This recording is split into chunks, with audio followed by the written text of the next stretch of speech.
Nosotros les vamos a hablar del teatro del absurdo. El término teatro del absurdo fue dado por primera vez por el crítico Martin Slim en 1962, y este término fue dado para poder clasificar a los diferentes dramaturgos durante la época de 1950. Estos dramaturgos eran principalmente franceses. El trabajo de estos dramaturgos fue considerado como una reacción contra todos los conceptos del teatro occidental, que es el que conocemos y trata temas de la vida cotidiana. Antes de la Segunda Guerra Mundial existía el teatro convencional o realista, pero estaba bajando muchísimo su nivel y la gente ya no estaba interesada en él, porque no había dramaturgos que tuvieran nuevas ideas para llamar la atención de la gente. Después siguió la Segunda Guerra Mundial y fue cuando dejó devastación total, 96 millones de muertos, países completos arrasados.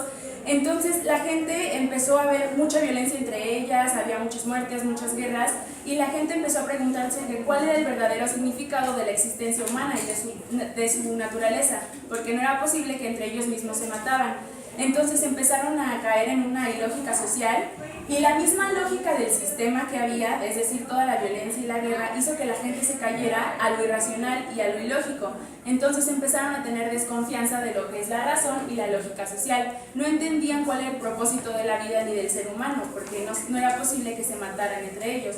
Entonces, como el teatro tenía un nivel muy bajo, se aprovechó de esa desconfianza social para agarrar una nueva idea. Entonces, a partir de esa desconfianza, el teatro empezó a tener nuevas ideas respecto a lo que estaba ocurriendo.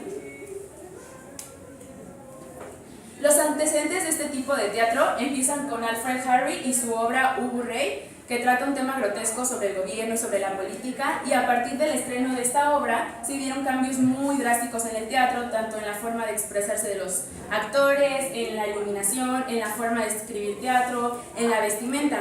Alfred Harry tenía un significado de la incomprensibilidad que decía: relatar cosas comprensibles solo sirve para entorpecer la mente y desviar la memoria, mientras que el absurdo ejercita el cerebro y hace trabajar la memoria. Es decir, él decía que si tú le pones algo a la gente que ya conoce, algo monótono, la gente no va a pensar porque ya lo va a entender. Pero si tú le pones algo diferente, algo que no conoce, eso va a hacer que el cerebro de la gente se ejercite y pues tenga que pensar. Estas ideas fueron dadas por el dadaísmo y el surrealismo. Se basó en estos dos movimientos, que fueron: el dadaísmo, en pocas palabras, es la liberación de la fantasía, y el surrealismo es el funcionamiento del subconsciente dejando afuera lo racional. Estos son los antecedentes inmediatos. El término absurdo fue dado por primera vez por Jean Paul y era para explicar la existencia humana, porque decía que la existencia humana era absurda. Otra vez regreso a lo de la Segunda Guerra Mundial. No se explicaba por qué había tanta violencia entre los seres humanos. Y su seguidor fue Albert Camus, que escribió un ensayo llamado El abismo permanente entre el yo y el mundo, que también trataba temas sobre la existencia humana, sobre la violencia, cuál es el significado de la vida, de la humanidad. Muchos tipos de público estaban muy enojados y tristes y muy confundidos con este nuevo género del teatro, porque no entendían cuál era el punto de... No, había mucho público que no le entendía, y los autores se negaban a explicar el porqué de sus obras. Únicamente les decían: tú ve y pon atención y descubre lo que tú quieras, no te vamos a dar explicaciones. Por otra parte, había otro tipo de público, que eran los críticos y los eruditos, que decían que este tipo de teatro era muy intelectual y era únicamente para personas que tuvieran un atento estudio de lo que estaban viendo, para personas con una buena interpretación y para personas profundas y analíticas, porque no cualquier persona le iba a entender. Y aquí surge un término que se llama el distanciamiento, que fue propuesto por Bertolt Brecht. Bertolt Brecht decía que había dos tipos de público: los de la clase alta y media y todos los críticos, todos los eruditos. Obviamente a los de las clases altas y medias no les iba a gustar este nuevo género de teatro, porque ellos solamente iban para ver cosas padres, cosas bonitas y elegantes, y al ver este nuevo tipo de teatro no les iba a gustar porque no iba a ser de su clase. En cambio, a los eruditos y críticos les iba a llamar mucho la atención porque eran gente pensante. Ok, bueno, las características de este tipo de teatro, las generales, es la reacción en contra de lo ya tradicional, de los conceptos tradicionales que se tenía sobre el teatro del occidente, y el rechazo del teatro realista, ya que ellos iban en contra de lo que ya se tenía, así como dijo Diana. Por lo tanto, esta fue la primera característica que surgió de este teatro. Las características peculiares pasan de las obras que tenían un planteamiento planteamiento, nudo y desenlace pasan a situaciones sin sentido. Ya no hay un orden en las situaciones. Hay un narrador que explica la situación y las tramas carecen de significado, como les dije. Como hay situaciones sin sentido, no hay una trama que siga. Entonces tienes que ir viendo qué es lo que pasa para entenderlo. La realidad se transmite por símbolos. Por lo tanto, la realidad es una realidad grotesca, ya que transmite varios temas fuertes. Falta de división clara entre lo real y lo fantasioso. Puede ser que en algún momento haya algo que sea muy real, en la actualidad, pero en otra escena haya algo que sea diferente, sea fantasioso, no exista. Un principio de causalidad: en una escena puede haber algo que pase que repercuta en la otra escena, y los que lo están viendo tienen que saber eso. O sea, si ven que algo pasa, dicen, va a pasar otra cosa que repercute en la próxima escena. Características de los personajes. Hay transformación repentina del personaje. Tanto en los sentimientos, pueden estar tristes y felices de un momento para otro, o en el sexo pueden ser mujeres u hombres, también en el estatus o en sus representaciones.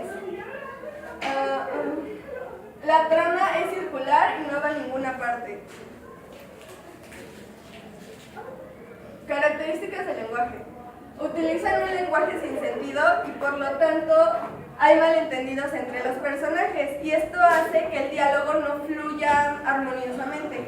Pero también hay diálogos evasivos que hacen que la obra siga. Los autores.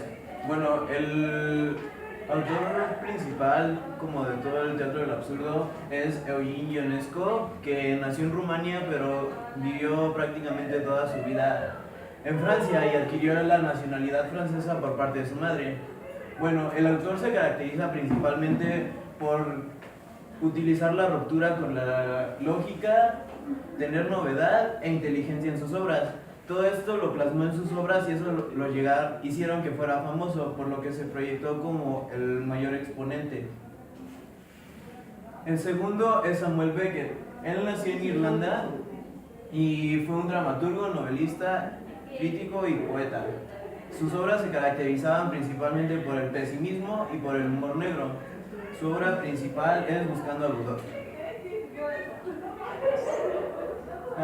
Esperando a Godot fue escrita por Eugene Ionesco y habla sobre dos personas que se encuentran en la calle y resulta que los dos están esperando a una persona que se llama Godot.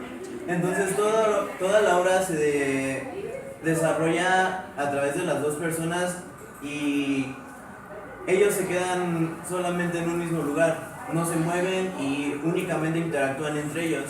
Entonces se dan cuenta que uno se empieza a hartar del otro e igual no se toleran, y pues llega un momento donde se pelean, pero después se tienen que reconciliar porque se dan cuenta de que el uno necesita del otro, porque solos no van a poder salir adelante.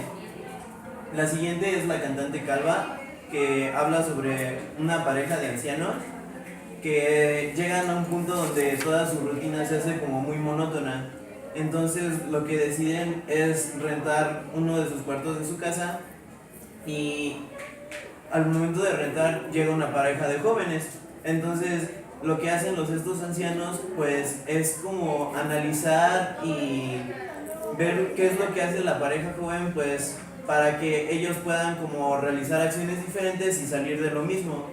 Entonces a lo largo de toda la obra pues es como todo lo que pasa entre las dos parejas, y pues se dan cuenta al final de la obra que siempre fueron ellos mismos y que solo estaban viéndose como ellos a través del tiempo.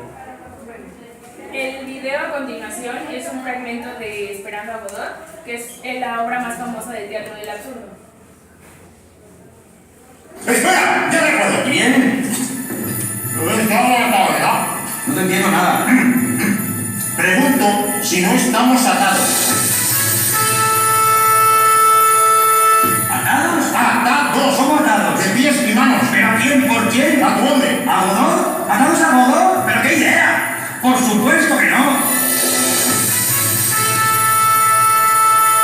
¿Y en ese caso qué pasa? En ese caso con la cita que tienen con ese tal Godín, Godó, en fin, ya saben a quién me refiero, el que tiene el futuro de ustedes en sus manos. ¿Dónde ha sido creía que te habías marchado para siempre? He ido hasta el borde del barranco. ¿Y él? ¿Quién? No lo sé.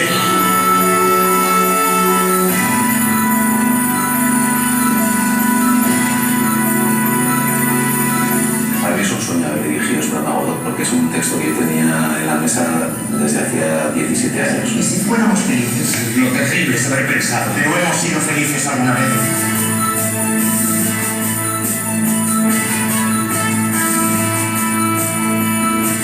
Lo leo normalmente, lo ojeo, busco inspiración en él, que me divierte mucho. Me hace pensar de una manera libre. ¡Hijo de puta! Ahora vamos a reconciliar todo. La mano, aquí la tienes. Que el hombre, en fin, en una palabra, que el hombre en una palabra, en fin, a pesar de los progresos en la alimentación y en la eliminación de los residuos, está a punto de adelgazar. El señor Godot me manda a deciros que no vendrá esta noche, pero que seguramente mañana sí. ¿Hemos perdido nuestros derechos? Los hemos vendido. ¡Que están hablando cerdo! ¡Responde!